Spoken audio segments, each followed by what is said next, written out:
वीरमाता वीरपत्नी यांच्या उपस्थितीत हळदी कुंकू सोहळ्यानं सावित्री ज्योती महोत्सवाचा समारोप, महिला विधिज्ञांचा सन्मान, प्लास्टिक मुक्तीचा संदेश देऊन कापडी पिशव्यांचे वाण देण्यासाठी बलिदान देणाऱ्या आणि आपल्या संरक्षणासाठी तत्पर असलेल्या जवानांच्या कुटुंबियांसाठी कौतुकास्पद उपक्रम, न्यायाधीश योगेश पैठणकर यांचं प्रतिपादन. आपल्या भारत देशासाठी सीमेवर खडतर जीवन प्रवास करून आपल्याला संरक्षण देणारे तसं देशासाठी बलिदान देणाऱ्या जवानांच्या कुटुंबातील व्यक्तींना सामाजिक प्रवाहात आणून त्यांचा सन्मान करण्याचा उपक्रम कौतुकास्पद असल्याचं प्रतिपादन जिल्हा विधी सेवा प्राधिकरणचे सचिव तथा न्यायाधीश योगेश पैठणकर यांनी केलं.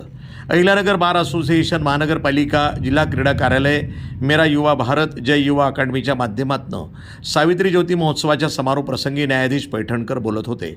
ते पुढे म्हणाले की सैनिकांच्या कुटुंबियांसाठी सर्व समाजात आदराचं स्थान असलं पाहिजे. त्यांच्या संघर्षमय जीवनासाठी आपण त्यांचा सन्मान केला पाहिजे. हळदी कुंकूसारख्या उपक्रमातून सामाजिक जाणीव, सलोखा, समता दिसून येते.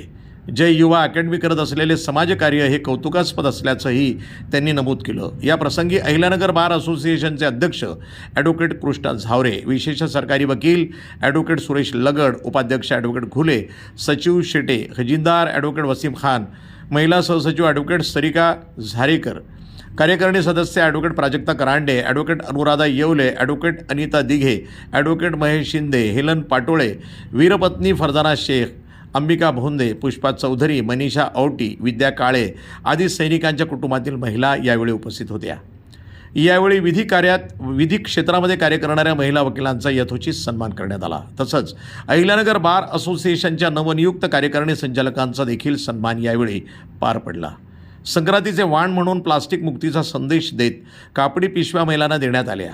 अंबिका भोंदे यांनी सैनिक कुटुंबाच्या व्यथा आणि समस्या मांडल्या, तर सैनिकांसाठी संदेश आते है या गायलेल्या गीतानं उपस्थितांचे डोळे पाणावले. कार्यक्रमाचं सूत्रसंचालन ॲडव्होकेट महेश शिंदे यांनी केलं.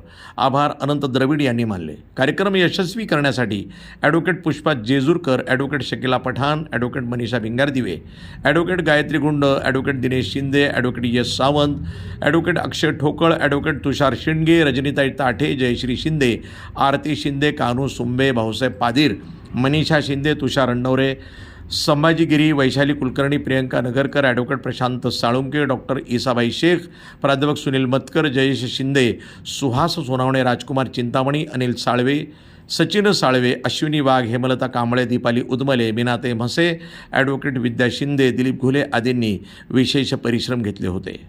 महोत्सवामध्ये अनेक कार्यक्रम झाले, स्टॉल वगैरे जे लागलेले, त्यानंतर रक्तदान, नेत्रदान, तपासणी, महिलांची आरोग्य तपासणी, हाडांची तपासणी वगैरे अतिशय सुंदर असा कार्यक्रम या संयोजन समितीने आयोजित केला होता. या कार्यक्रमाला मी माझ्या वतीनं, अहमदनगर बार असोसिएशनच्या वतीनं खूप खूप शुभेच्छा देतो.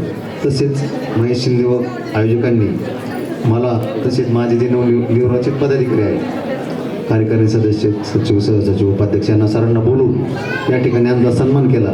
याबद्दल मी त्यांचे आभार मानतो आणि पुन्हा एकदा शुभेच्छा देतो. वृत्त संपादन विभाग, न्यूज टुडे 24, अहिल्यानगर.